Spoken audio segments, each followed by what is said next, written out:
আজকের ইন্ডিয়ানদের জন্য special day ভাই। তার কারণ আজকের ভোরবেলা মানে ভোরবেলা একেবারে 4:15-তে ট্রেলার এসছে ইউটিউবে রামায়ণের। আর সেটা দেখেই মানে তুমি বুঝতেই পারছো রামায়ণের ক্রেজ কতটা। অ্যাকচুয়ালি এই ভিডিওটা রামায়ণ নিয়ে নয়, কিন্তু রামায়ণের ট্রেলারের এই কথা কেন বললাম তার কারণ আমি দেখতে গেছিলাম স্পাইডারম্যান, আর স্পাইডারম্যান দেখতে গিয়ে সেখানেই তার সঙ্গে অ্যাটাচ করা সেই যে ট্রেলারটা সেটা আমি বড় স্ক্রিনে 3D-তে দেখলাম, যেটা দেখে আমার মন মেজাজ সব খুশিতে পুরো একদম নাচছে, এরকম একটা বিষয়। যাই হোক, তোমরা যারা এখনো পর্যন্ত রামায়ণের ট্রেলারের রিভিউ দেখোনি তারা যাও, নিচে ডেসক্রিপশনে লিঙ্ক দেওয়া আছে, নাহলে আমার চ্যানেলে গিয়ে আগের ভিডিও দেখে আসো, সেখানেই আমি রামায়ণের রিভিউ দিয়েছি। কিন্তু এই সিনেমায় মানে স্পাইডারম্যান ব্র্যান্ড নিউ ডে, এই সিনেমাটা কেমন হয়েছে? অবশ্যই স্পাইডারম্যানের সিরিজ যখন স্পাইডারম্যান যথেষ্ট ভালো হবে, এটাই স্বাভাবিক। হলিউড ফিল্ম আর তাদের স্টোরি বলো, তাদের মেকিং বলো, সবকিছু একেবারে টপ নচ থাকে, তো ভালো হবে, এটা স্বাভাবিক। কিন্তু এই স্পাইডারম্যানে আলাদা কি ছিল? এই স্পাইডারম্যানে আলাদা ছিল একটা গল্প।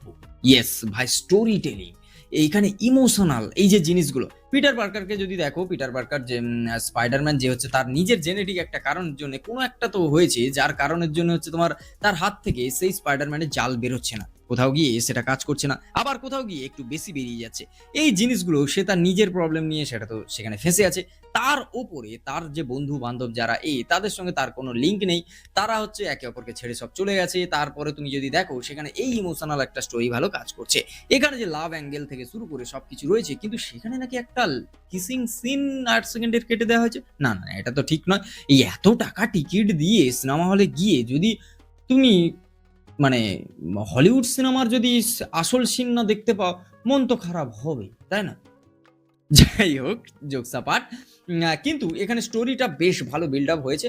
তবে ভাই, এই সিনেমার ফার্স্ট হাফ পর্যন্ত সিনেমাটা যা যায়, সেকেন্ড হাফে এর মোড় পুরো 90 ডিগ্রি অ্যাঙ্গেলে ঘুরে যায়। এই সিনেমার সেকেন্ড হাফ ভাই আরো মাথা খারাপ করা, আর তার উপরে হাল্কের এন্ট্রি। আর হাল্ক যেখানে এন্ট্রি নেবে সেখানে তো ভাই তাভাই চলবে, আর সেখানে ধ্বংসলীলা চলবে, সেই বিষয়টা তো থাকবে।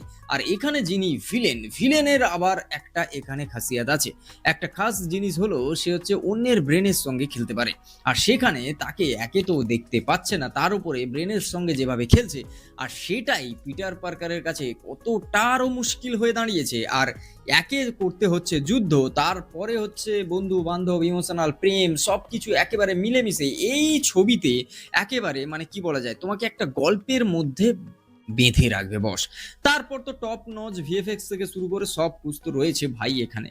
আর আরো একটা জিনিস যেটা নোটিস করা, সেটা হচ্ছে লাস্টের 20-30 মিনিট। লাস্টের 20-30 মিনিট তুমি যদি দেখো মন দিয়ে, সেখানে গল্প তো আছেই, তার ওপরে একটা পোস্ট ক্রেডিট সিন আছে, সেটা এত বড় দিয়ে দিয়েছে, যেখানে আমি জানি না এতটা লাগতো কি লাগতো না, সেটা মেকার্সরা আরো ভালো বলতে পারবে, কিন্তু সেখানে কোথাও গিয়ে একটু বোরিং হয়ে যায়। কিন্তু ওভারঅল যদি তুমি দেখো স্পয়লার ছাড়া, এই সিনেমা তোমাকে মজা দেবে ভাই, ভালো গল্প দেখাবে, এই সিনেমা তোমাকে এন্টারটেনমেন্ট করবে। আর অবশ্যই স্পাইডারম্যানের সিরিজ তোমাকে এন্টারটেনমেন্ট করবে, শুধু এন্টারটেনমেন্ট নয়, তার সঙ্গে ভালো গল্প দেখতে পাবে এই সিনেমা দেখতে গেলে। যাই হোক, আজকের ভিডিও পর্যন্ত। যদি ভালো লাগে like, comment, share, subscribe my channel. আর তোমার যদি আমাদের রিভিউ দেখতে ভালো লাগে, আমাদের সেলিব্রিটি নিউজ দেখতে ভালো লাগে, সেলিব্রিটি গসিপ দেখতে ভালো লাগে, সিনেমা রিলেটেড যত রকমের ভিডিও হয় সবকিছু যদি দেখতে ভালো লাগে, তাহলে অবশ্যই চ্যানেলটাকে সাবস্ক্রাইব করে রাখো। দেখা হচ্ছে খুব তাড়াতাড়ি নতুন একটা ভিডিও। বাইরে পড়ছে বৃষ্টি, আমি যাই বৃষ্টি দেখতে, তোমরা যাও স্পাইডারম্যান দেখতে। চলো, টাটা।